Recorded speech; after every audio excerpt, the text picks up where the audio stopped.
right. Well, hello, Springfield Faith Center, and welcome to this week in April. I don't even remember what today is. It's April. So, and this is this week's conversation video after Pastor Tony's message this last weekend. So I'm going to go around and let us all sort of introduce ourselves for those of you who may not know us. So, Jamie, why don't you go first? I'm Jamie Lenhart, and I kind of bounce around in different ministries, everything from doing the table to helping with worship to sometimes bouncing even over to children's, especially during VBS, and then helping out with worship over at the youth. So if something's going on, somehow I'm there. All right, good stuff. Shayna, why don't you go next? I'm Shayna, and I direct the kids ministry. Fantastic. And Tony? My name's Tony, and I do usually high school, middle school ministry. Fantastic. Okay. And we're going to be having a bit of a discussion and drawing some questions out of Tony's message this last weekend. So what I wanted to start with for each of us was to kind of go over the one thing that really resonated with us from the message this last weekend, the one thing that we sort of walked away with, and then kind of generate a conversation from there and see if we can come up with some constructive leading questions that we can kind of hand to the church at the end of this, so that people have some things to chew on, they have some things to engage with each other on to take home with. So, Tony, do you mind if I pick on you and ask you to go first in this? I know you preached the message and it was kind of yours, but for you, if there was something meaningful that you drew out of this, what would it be for you? Well, what do I like most about what I said? I think the part that when you're writing the message, like as you guys, Jamie and Dan know who preach more often, is you get to really live the content you're putting down there, and it kind of overwhelms you how much this is just as much for you as it is for the people that you're delivering it to. And so like the thing that hit me the most was in point number 2, where I talked about confronting your past illuminates your future, and how that actually is really tied in with resurrection life, that idea that I've participated in every horrible choice I've ever made, and every horrible choice I made yesterday has led me to where I am today, and every good choice I made yesterday has led me to where I am today. And so the truth is, moving forward, horrible choices and good choices will connect today to tomorrow. And so the thing that really hit me hardest was that, like, if you're buying into resurrection life, and if you're fixing your eyes on Jesus and letting him guide your path, like, you will end up on the path that leads to the Jesus way. But that can't happen until you look back and take responsibility for the ways that you ended up where you are. Yeah. Cool. I think we kind of live in a culture that is doesn't like us to say things that cause us to have feelings hurt, and we really resist that. And we also sort of live in a culture that isn't conducive to taking responsibility for your life. We really are taught to blame the circumstances around us, which do play a part in how our lives turn out. I'm not saying that doesn't, but we do participate in those bad choices. So I think that we also live in a culture that doesn't necessarily encourage a lot of self-reflection either. We tend to live in a culture where one of my day-to-day goals is to keep my mind as busy as possible, to keep it filled with things, to keep constantly going, so that I don't have to look back and process what I've been through. So yeah, we kind of drown out the noise with stuff around us. Yeah, exactly. All right, Shayna, can we go to you next? What was kind of the big takeaway for you from this last weekend? Sure. Well, to add kind of to what you were just talking about too, I love that idea of looking back at the choices that you've made, and trying to not get stuck on the guilt and the shame of feeling all of those things, but letting them guide you, like Tony was saying, to where you're going and like to where Jesus wants you to be. Mm-hmm. But I think what really stuck out for me from this weekend is when Tony was talking about that God qualifies the called, he doesn't call the qualified, which was not one of his 3 points, but it definitely stood out to me and resonates with me in a lot of different areas, because I feel like so many times just as a mom, as a wife, as all these different things that I feel like I don't always have what I need to feel prepared, but that doesn't mean that God's not using me. It doesn't mean that he's, left me high and dry. Like, he is still working in me and preparing me as we go for what I'm doing. Mm-hmm. Totally. Yeah, I remember constantly as a kid having this feeling of looking at my parents and just living with the sense of security that they always knew what they were doing and they always had things under control. And now that I have kids that age, I'm realizing, oh my goodness, I have no idea what I'm doing. I'm flying by the seat of my pants, and I'm looking backward and I'm thinking, my parents were probably just as overwhelmed as I am all the time. And God was working through them, and God was, bringing all kinds of fruit and life through them, to such a degree that as a kid, I could not see the utter meltdown that they were probably feeling on the inside like I do now. So yeah, Shana, I'm right there with you. That sense of trying to be a parent, trying to work, trying to juggle all of these things, and trusting that God is still at work in the middle of it. So yeah. All right. Jamie, for you, what was the takeaway from this last weekend? Well, first of all, Tony, awesome message. It was timely for me. And there were a few things, not the main one, but I love the quote that you pulled out from Andy Stanley, that direction, not the intention, leads to our destination. I love that because I think there's a lot of times that we want to go somewhere, but we can get caught up sometimes in the thought of it rather than actually making sure that we're charting the right course. It's kind of like that idea of intentions. You can have all the intent in the world, but if you aren't actually really moving towards it, it doesn't get you there. But the one that actually really stood out for me was, again, like Shannon, not one of your actual points. It was actually when you were talking about Peter beforehand, and what came out to me was the idea that that to repair a relationship, it comes out of the same place where it was broken. Mm. So those repeat images that Peter experienced of, around the charcoal fire, all these different things. It's, when we experience broken relationship, or when we break a relationship, that to mend it, you have to mend it in the same places that you broke it. It's not like you just go, well, that happened, let's move on. No, you actually have to go back to sometimes very nuanced, specific things and say, okay, this is my point of rebuilding. And Jesus did that with Peter, and I think we go through that a lot in our lives. And we often sometimes miss that. We just think, well, if we just move on forward and forgive, it'll be okay. Well, no, you actually have to repair to move forward. I think that also applies really well with the idea of confronting your past, because you get to, just like you repair a relationship the same way that you destroyed a relationship is by going back to that relationship. You get on a better path the same way you ended up on a bad path, is by choosing your direction and heading that way. Yeah.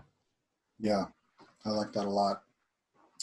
So for me, like you guys, my takeaway from this weekend wasn't specifically one of Tony's points, but it was tied to that second point that he was sharing, talking about looking backward.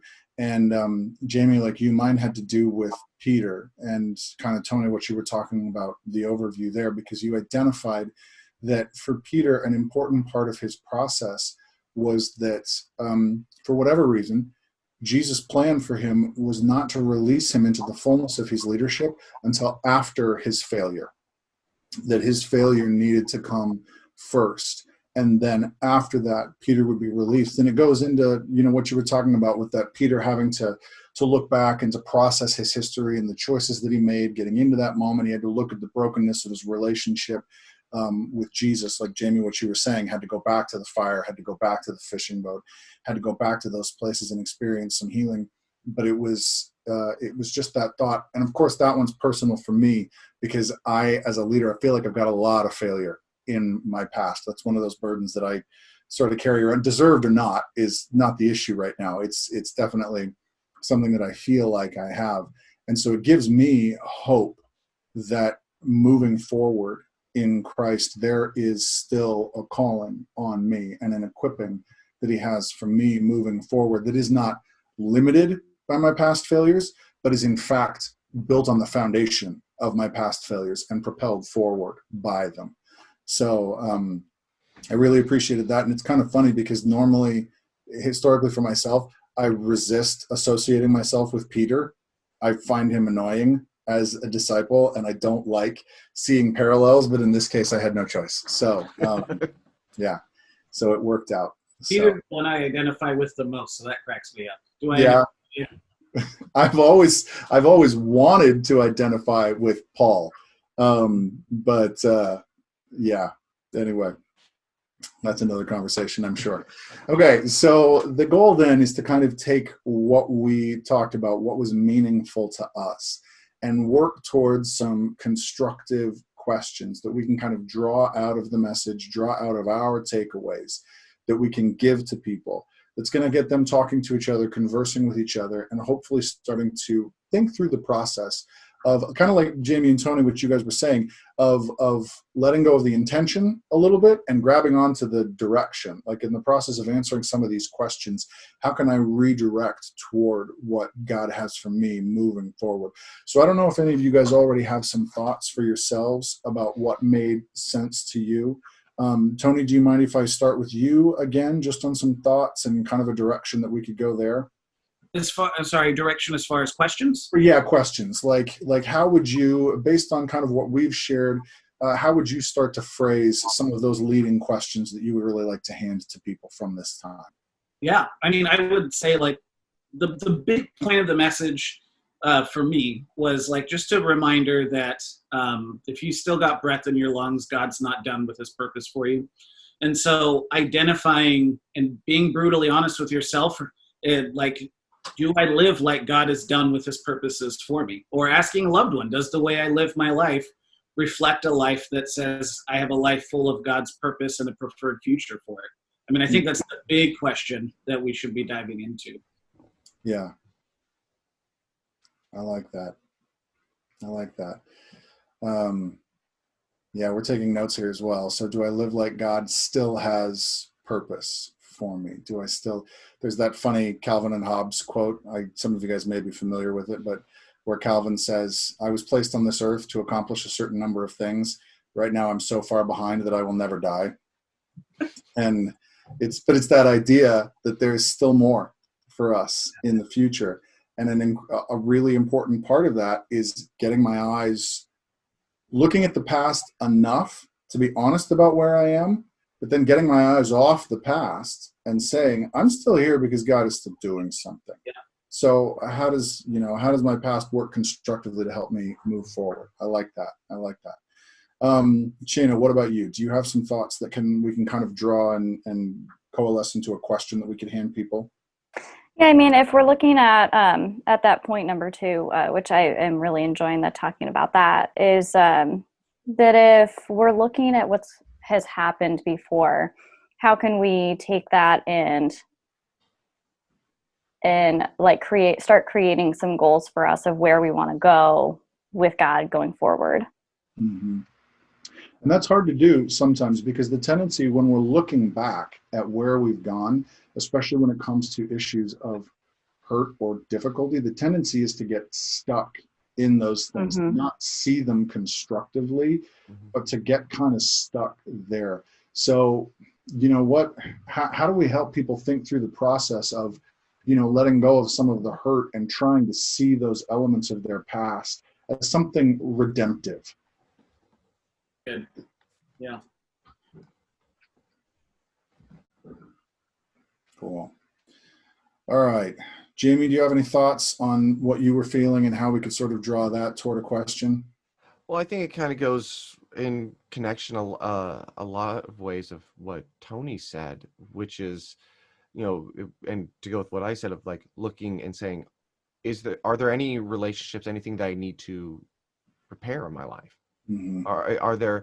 Has there been a breaking somewhere? And it can be between us and God, or between someone else, us and someone else, and do I need to repair that?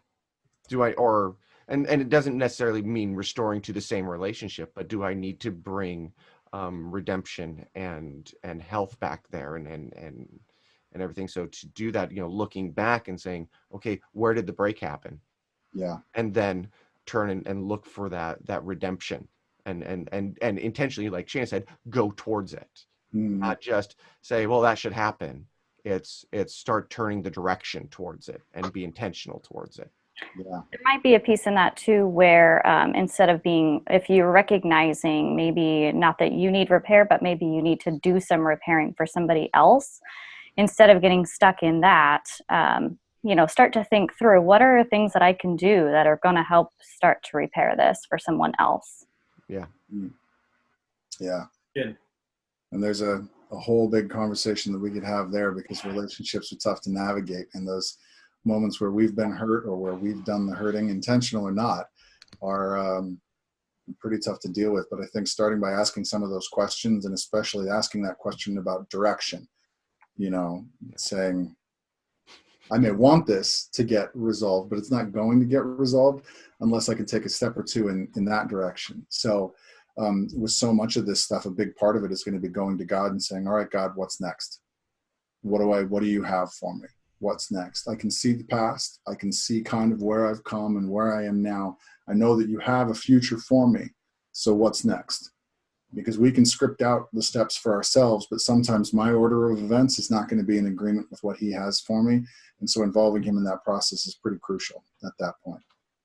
So, all right. So I've appreciated this time. You guys are fantastic. We are just at about the 15-minute mark, so I want to wrap this up. And we are going to be putting the questions along with the video. So just to recap, our questions were, identify honestly. Do you live like God still has a purpose for you? What's his direction? What's his future for you? How can we take the past and create some goals out of where we want to go with God as we move forward? So starting to see the past as redemptive and creating a platform to grow from. And then, are there any relationships that I need to repair in my life? Has there been a breaking, either on my part or their part? And what are the steps that God can give me to start moving toward that? So again, church, thank you for joining us so much. We encourage you, take some time, go over Pastor Tony's video, take this video, draw those questions to yourself, and start talking with the people around you, with your friends, your family. Engage with each other at a distance as much as you can. Stay safe, stay home, wash your hands, and we will see you all as soon as we can, hopefully sooner rather than later. Have a great day.